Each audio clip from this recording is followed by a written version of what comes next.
បាទជម្រាបសួរបងប្អូនហើយភូមិលោកកបឿងឃុំព្រៃស្ដីចឹងឯងស្រុកកោះធំខេត្តកណ្ដាលនេះស្រែបងប្អូនប្រជាពលរដ្ឋយើងហ្នឹងគឺទឹកទន្លេឡើងមកលិចអស់បងប្អូនអើយមានសល់ទេតែបងប្អូនខាងនេះក៏ធ្វើស្រែបដិញទឹកតស្រកទៅវិញយើងចាប់ផ្ដើមធ្វើស្រែបដិញទឹកតាមហ្នឹងចឹងបងប្អូននេះសក់ដីស្រែបងប្អូននេះសក់ស្រែនេះតែថាស្រែវាទំនាបដល់ពេលចឹងដល់ពេលទឹកទន្លេមក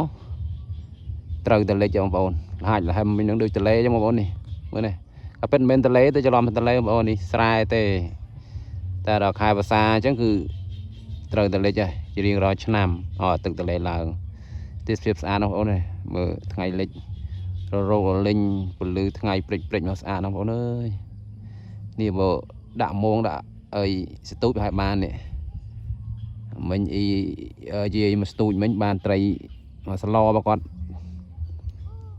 សត្វតាត្រីគេចុះធំបងប្អូនស្អាតបងប្អូនអើយនេះលិចទឹកតំបន់នេះឲ្យចិត្តទន្លេដល់ពេលអញ្ចឹងតែខែវស្សាឡើងលិចហើយលហាច់លហឹមមកដៃកតុយភ្នែកបញ្ជាក់ម្ដងទៀតបងប្អូននេះខាងឲ្យភូមិលកបឿងឃុំព្រៃស្ដីស្រុកកោះធំខេត្តកណ្ដាលបងប្អូនលិចទឹកអស់ហើយទន្លេឡើងលិចអស់ហើយអញ្ចឹងលក្ខខាងនេះដល់ខែនេះគេធ្វើស្រែតទឹកស្រកវិញចាប់ដើមរូតរះនាំគ្នាវាយដីធ្វើស្រែបដិញទៅតាមទឹកស្រកហ្នឹងហើយមើលបងប្អូនมันលិចអស់ហើយ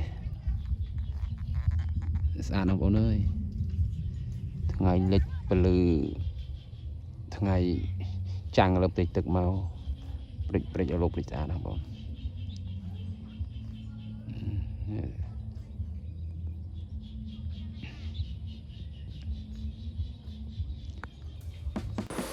បាទជម្រាបសួរពុកម៉ែបងប្អូនហើយវីដេអូថតតាមថ្ងៃទី25 26បងប្អូនអើយ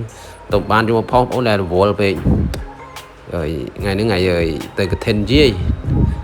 ខាងគ្រួសារខ្ញុំណាពួកខ្ញុំនៅខាងស្អាងខោធំខេត្តកណ្ដាលអញ្ចឹងបងប្អូនពេលអញ្ចឹងថ្ងៃចុះរោងអញ្ចឹងហ្នឹងបងពូអ៊ំគាត់ក្នុងភូមិណាគាត់ថាមានការជួបជុំហូបចុកទិញទួយនេះពោះនេះគឺបងហើយចំនួនមួយខាងពួកខ្ញុំគាត់យកមកពីខាងកំពង់ចាមបងប្អូនអើយយកមកស្រស់ពោះផលិតពោះអីហ្នឹងមានណាឲ្យចុងភៅហើយពងបដ ாய் ជាលក់ទឹកត្រីទឹកពលទុំឆ្ងាញ់បងប្អូននិយាយទៅគាត់ជំនាញធ្វើម្ហូបគាត់ធ្វើឆ្ងាញ់បងពូខាងចុងភៅខាងស្រុកហ្នឹងហើយគាត់មកធ្វើចុងភៅនេះមិនជាយកលុយយកកាយយើងជូនគាត់តាមកម្លាំងទាជ្រះថ្លាអញ្ចឹងណាគាត់អ្នកដើរចុងភៅការចុងភៅឲ្យដែរអញ្ចឹងណាពេលអញ្ចឹងគាត់មកជួយធ្វើតែយើងត្រូវក៏ឲ្យលុយគាត់ទិញទួយដែរអញ្ចឹងដល់ពេលគាត់ខំធ្វើយើងមិនត្រូវឲ្យគេនេះពងនោះសូឈីវបងប្អូនអើយក្លិនឈ្ងុយមកហ្មងបងខែទឹកទន្លេឡើងនឹងដូចពីខាងដើមវីដេអូអញ្ចឹងខ្ញុំថតហើយទឹកទន្លេលិចខាងក្រោយផ្ទះយើងខ្ញុំនឹងហាច់ថែមមកបងប្អូនអើយនេះដល់ពេលអញ្ចឹងពស់ក៏ស្បោតាមនឹងដែរមានពស់មានកណ្ដោអីអញ្ចឹងយូរមកពងខ្លែមណាក្នុងយប់នឹងថ្ងៃចុះរោងនឹងមានអីមកជួបជុំគ្នានឹងច្រើនដែរបងប្អូនមកពីខាងស្រុកខេត្តផ្សេងឆ្ងាយមកយើងងាយមានឱកាសជួបជុំនេះទេបងប្អូនអើយអញ្ចឹងមានតែពេលបនទៀនម្ដងម្កាលហ្នឹងគឺយើងមកជួបជុំគ្នាខ្ញុំក៏ទៅពីឆ្ងាយបងប្អូនមានតាមធម្មតាណាវាបាត់ដំបងបងប្អូនគឺជិះម៉ូតូហើយ10គីឡូដីរហូតដល់ឆ្លងកាត់ពេញរំដល់ស្អាងកោះធំឆ្ងាយបងប្អូនធ្លាប់ទៅស្អាងកោះធំដឹងហើយលន់សូឈីវនេះបងប្អូននេះស្រួយខ្ញោកហ្នឹងយើងពងមិនចាំវះពោះវះអីទេដាក់ទាំងអស់នឹងបដ ாய் សិតតែអាខ្លះពងដែរអញ្ចឹងណាយើងពងវាស្រួយមកត្រូវមកខ្ទះថ្នោតនឹងទៀតនិយាយពីក្តៅលឿនអីណាស់បងប្អូនអើយត្រូវជំនាញរបស់ចុងភៅពិសេសរបស់យើងប្រចាំភូមិទៀតមានអីឆ្ងាញ់យ៉ាងហ្នឹងឯងខ្ញុំហូបបានតិចដែរណាហូបមិនតាន់គេគេយកទៅខ្លែមយកទៅអស់ពោះប្រហែលជា2 3គីឡូហ្នឹងស្អីមានច្រើនដែរដំបូងហូបអីគ្រឿងក្នុងជ្រូកដល់អស់គ្រឿងក្នុងជ្រូកមានអីពោះដែលយើងក្លាសេតាំងពីម្សិលមិញទុកហ្នឹងម៉ូមចាត់ការបដ ாய் ឲ្យចុងភើពងឲ្យហ្នឹងច ចាប់ផ្ដើមបងប្អូនហើយនេះអាទូចនេះស្រួយនេះឆ្អឹងវាស្រួយខ្ញៅយើងហូបទៅឆ្អឹងបណ្ដោយស្បែកអីក៏មកចាំប្លត់មកចាំកោសអីដែរយើងដាក់អំពងទាំងអស់ហ្នឹងហ្មងទៅមកវាក៏ហមអញ្ចឹងបងប្អូនស្រួលយើងហូបចុចមួយអាទឹកម្រេចវាឬក៏ត្រីកោះកុងហិលឬត្រីអាទឹកអំពិលបុកជុំអំពិលយើងពីជាតិណាបងប្អូនជាតិណាខ្ញុំចូលចិត្តហូបអញ្ចឹងកដោពោះកែបឯហ្នឹងរបស់អញ្ចឹងឆ្ងាញ់ណាស់ខ្លាចវាបងប្អូនខ្លាចវាដែរតែយើងចូលចិត្តហូបហើយបងនៅក្នុងភូមិហ្នឹងគាត់កាប់បងប្អូនហ្នឹងហុយយើងក្តៅដៃទេហុយវាពិបាកដែរអញ្ចឹងណាទំលើកចេញពីផ្ទះមកក្តៅហុយមកឆ្ងាញ់ណាស់បងប្អូននិយាយពីជាតិគឺគូប្រៀបឯងពោះធម្មជាតិមកនេះដាក់មករសជាតិផ្អែមយកគ្នាហ្មងកាប់មកដាក់មួយអាជាយើងនឹងនិយាយពីអេមកដល់យប់ឡើងអាមេឃរលឹមសាច់ទៀតមេឃភ្លៀងទៀតបងប្អូនណាពេលអញ្ចឹងបាទជាអញ្ចឹងដាក់មកងាញ់ហើយសាច់ជុកបងប្អូនផ្អែមមកសបាយបងប្អូនខាងប្រពន្ធខ្ញុំស្រុកខាងប្រពន្ធខ្ញុំពេលកម្មវិធីនំដងគាត់ជួបជុំនេះសបាយយើងស្រង់មកបន្ថែមតទៀតហើយនេះឡើងអាពងកន្លងនឹងស្រួយខ្ញោកប៉ោងប៉ុណ្ណាណៃនោះ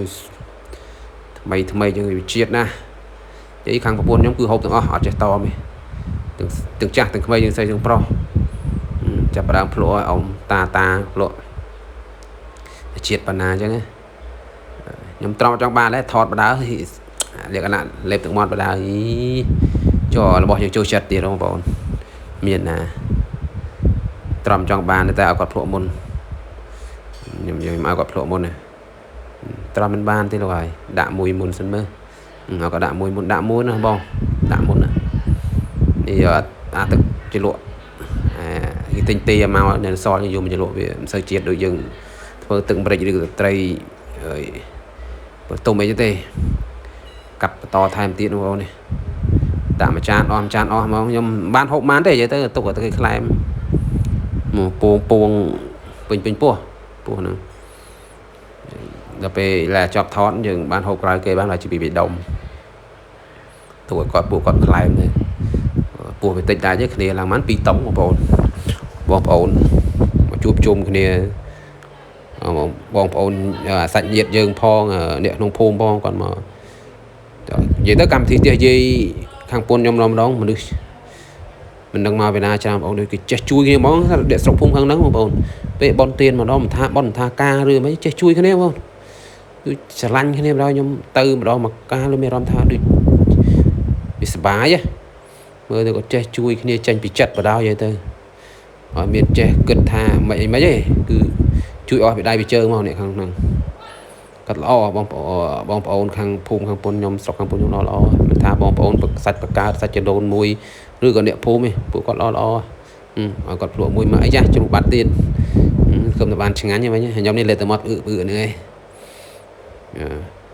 ហើយភ្លក់មិនបានប្រាជ្ញទៀត